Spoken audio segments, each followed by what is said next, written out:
मुख्य समाचार। प्रधानमंत्री नरेंद्र मोदी आज दिल्ली में 12,000 करोड़ रुपए से अधिक की विकास परियोजनाओं का उद्घाटन और शिलान्यास करेंगे।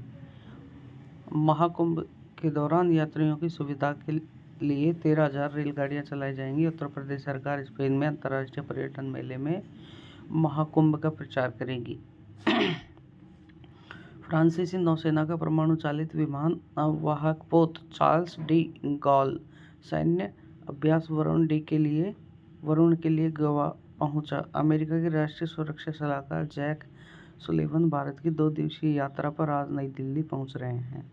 बॉर्डर गावस्कर ट्रॉफी के 5वें और अंतिम क्रिकेट टेस्ट मैच में भारत ने ऑस्ट्रेलिया को 162 रन का लक्ष्य दिया। हॉकी इंडिया लीग में टीम गोनासिका ने हैदराबाद तूफान्स को 3-1 से हराया। प्रधानमंत्री नरेंद्र मोदी आज दिल्ली में 12,200 करोड़ से अधिक की विकास परियोजनाओं का उद्घाटन और शिलान्यास करेंगे। हमारे इसमें संवाददाता ने बताया गया कि प्रधानमंत्री साहिबाबाद और न्यू अशोकनगर के बीच लगभग 4,600 करोड़ रुपए की लागत से बने दिल्ली गाजियाबाद मेरठ नमो भारत कॉरिडोर के 13,000 किलोमीटर की खंड का उद्घाटन भी करेंगे। इन परियोजनाओं के उद्घाटन से क्षेत्रीय संपर्क बढ़ने के साथ साथ दिल्ली एनसीआर के लोगों की यात्रा को सुलभ बनाने में मदद मिलेगी। इन परियोजनाओं में दिल्ली मेट्रो फेज 4 के तहत जनकपुरी और कृष्णा पार्क के बीच 2.8 किलोमीटर का हिस्सा भी शामिल है। इसमें पश्चिमी दिल्ली के कृष्णा पार्क, विकासपुरी के कुछ हिस्से, जनकपुरी जैसे इलाके सीधे तौर पर लाभान्वित होंगे। प्रधानमंत्री मोदी लगभग करीब 6,230 करोड़ रुपए की लागत की दिल्ली मेट्रो फेज 4 की 21.5 किलोमीटर लंबे रिठाला कुंडली खंड की आधारशिला भी रखेंगे। यह खंड दिल्ली के रिठाला को हरियाणा के नाथुपुर कुंडली से जोड़ेगा। श्री मोदी RRTS के साहिबाबाद स्टेशन से न्यू अशोकनगर स्टेशन तक नमो भारत की सवारी भी करेंगे। वह नई दिल्ली के रोहिणी में केंद्रीय आयुर्वेद अनुसंधान संस्थान की नई अत्याधुनिक तक इमारत की आधारशिला भी रखेंगे। यह परिसर लोगों को अत्याधुनिक स्वास्थ्य सेवा और चिकित्सा बुनियादी ढांचा प्रदान करेगा। रईसुद्दीन के साथ दीपेंद्र कुमार। प्रधानमंत्री नरेंद्र मोदी ने कहा कि सरकार गांवों के लिए गरिमापूर्ण जीवन की प्राथमिकता के साथ वर्ष 2014 से निरंतर ग्रामीण भारत के लिए काम कर रही है। कल नई दिल्ली के भारत मंडपम में ग्रामीण भारत महोत्सव के उद्घाटन के बाद अपने संबोधन में प्रधानमंत्री ने यह बात कही। कुंभ मेले के लिए रेलवे 13,000 रेलगाड़ियां चलाएंगे। इनमें 3,000 विशेष रेलगाड़ियां होंगी। ये रेलगाड़ियां महाकुंभ के दौरान 50 से अधिक दिनों तक चलेंगी। इनमें मेले के बाद के 2-3 दिन भी शामिल है। महाकुंभ में लगभग 40 करोड़ लोगों के आने की संभावना है। उत्तरी मध्य रेलवे के मुख्य जनसंपर्क अधिकारी शशिकांत त्रिपाठी ने बताया कि श्रद्धालुओं की सुगम और सुरक्षित यात्रा सुनिश्चित करने के लिए रेलवे ने व्यापक प्रबंध किए हैं।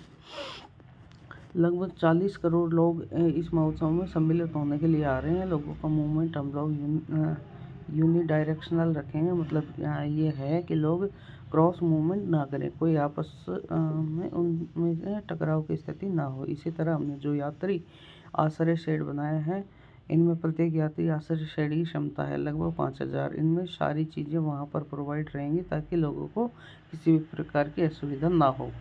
उत्तर प्रदेश में प्रयागराज में महाकुंभ इस महीने की 13 तारीख से 26 फरवरी तक चलेगा। प्रयागराज गंगा, यमुना और सरस्वती नदियों के संगम के लिए प्रसिद्ध है।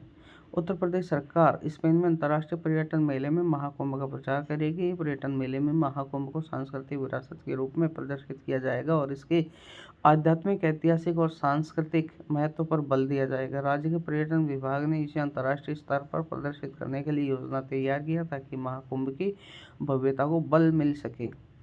फ्रांस का परमाणु चालित विमान वाहक चार्ल्स डी गॉल नौसैनिक अभ्यास वरुण के लिए कल गोवा पहुंचा। इस 42वें वार्षिक अभ्यास में फ्रांस की ओर से युद्धक विमान राफेल की भी भागीदारी होगी। पश्चिमी कमान के अनुसार इस अभ्यास से दोनों देशों की नौसेना के बीच मिलकर काम करने की समझ मजबूत होगी। वर्ष 2008 में फ्रांस से ही हिंदू प्रशांत नौसैनिक सिम्पो जीएम का सदस्य है। इस संगठन की पहल भारत ने ही की थी और इसमें 25 देशों की नौसेना शामिल है। इसका उद्देश्य तस्करी और अवैध रूप से मछली पकड़ने, समुद्र में तलाशी और बचाव अभियान तथा प्रदूषण से निपटने के लिए मिलकर काम करना है। अमेरिका के राष्ट्रीय सुरक्षा सलाहकार जैक सुलिवन 2 दिन की भारत यात्रा पर नई दिल्ली आ रहे हैं। इस दौरान वे भारत के राष्ट्रीय सुरक्षा सलाहकार अजीत डोभाल और विदेश मंत्री सुब्रमण्यम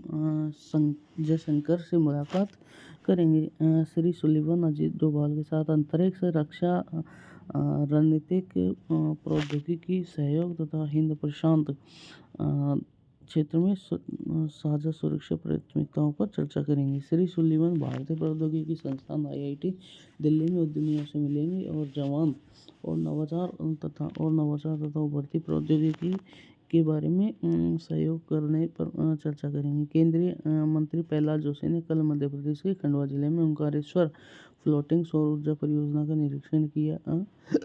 यह मध्य प्रदेश की पहली और देश की सबसे बड़ी सौर परियोजनाओं में से एक है। श्री जोशी ने कहा कि यह परियोजना देश के अन्य क्षेत्रों में भी स्थापित की जा सकती है।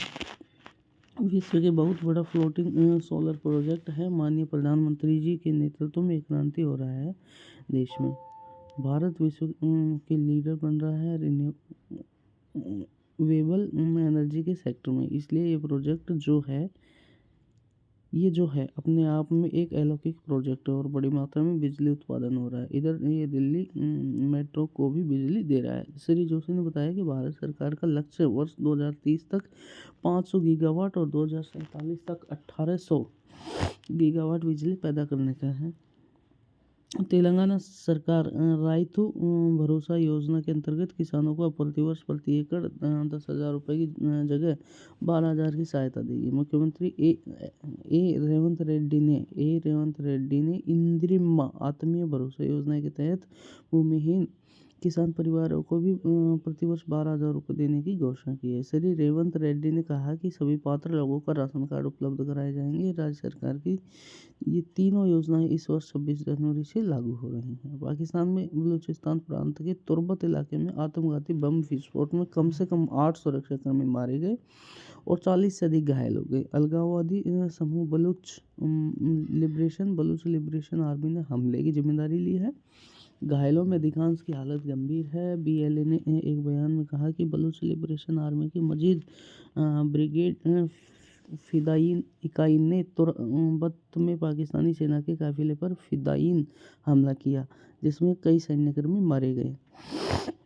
हॉकी इंडिया लीग में कल 2 रोमांचक मुकाबले खेले गए। ब्यौरा हमारे संवाददाता। शनिवार की ठंडी और रोमांचक शाम में बिरसा मुंडा हॉकी स्टेडियम राउरकेला में इनको खेल प्रेमियों के उत्साह से सरोकार कर दिया। सांची बंगाल टाइगर ने दिल्ली एसजी पाइपर्स को 3-1 से मात दी। इस मुकाबले की खासियत रही बंगाल टाइगर के सुरजीत सिंह का लीग का सबसे तेज गोल, जो उन्होंने मैच के सिर्फ 23वें सेकंड में ही दागा और उन्हें शानदार जीत दिलाई।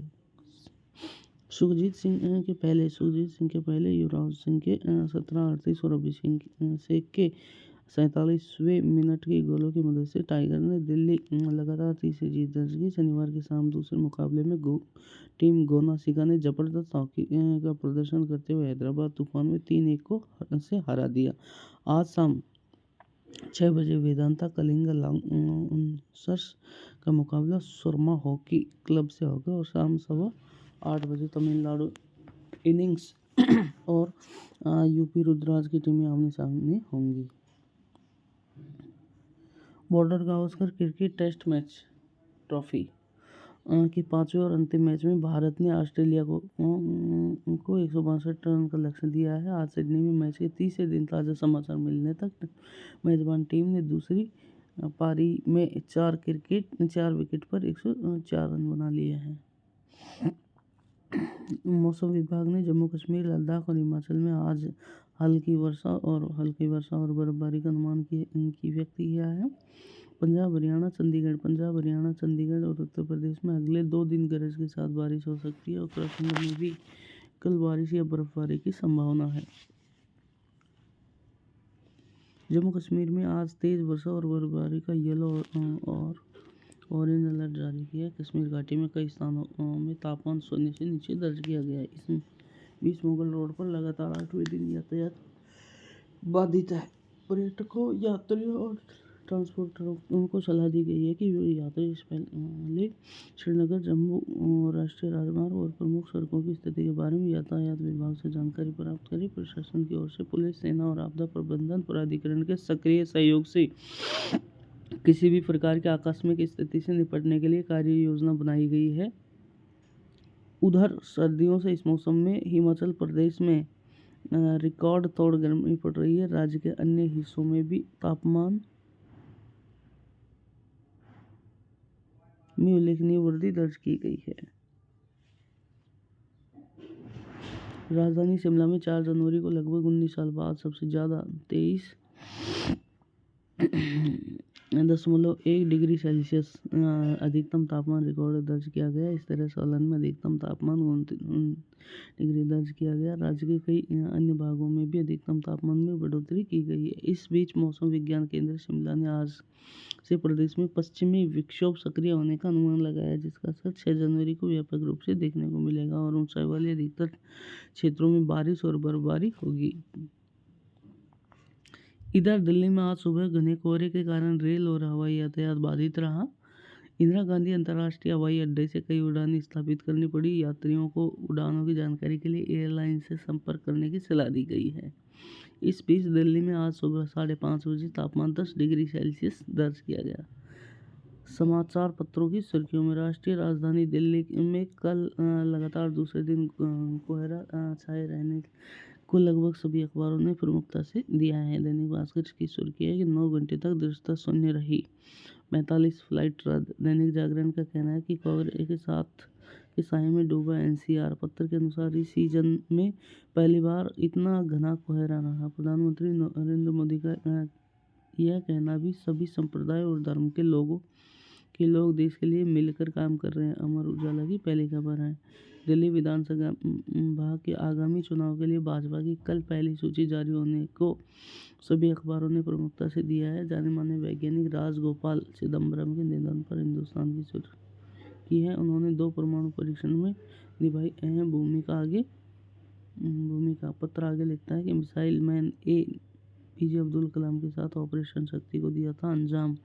NDMC द्वारा परीक्षा के तनाव से निपटने के लिए दिल्ली में ऑर्टथॉन के आयोजन में को नवभारत टाइम्स ने सचित्र देते हुए लिखा है कि प्रधानमंत्री के भाषणों की किताब एग्जाम वॉरियर के विभिन्न मंत्रों की थीम पर आधारित कला महोत्सव का आयोजन किया गया। इसरो को अंतरिक्ष में फसल उगाने में मिली सफलता, हरी भूमि की यह पहली खबर ध्यान खींचती है। पत्र कहता है कि अंतरिक्ष में भेजा गया लोबिया 4 दिन में अंकुरित हुआ।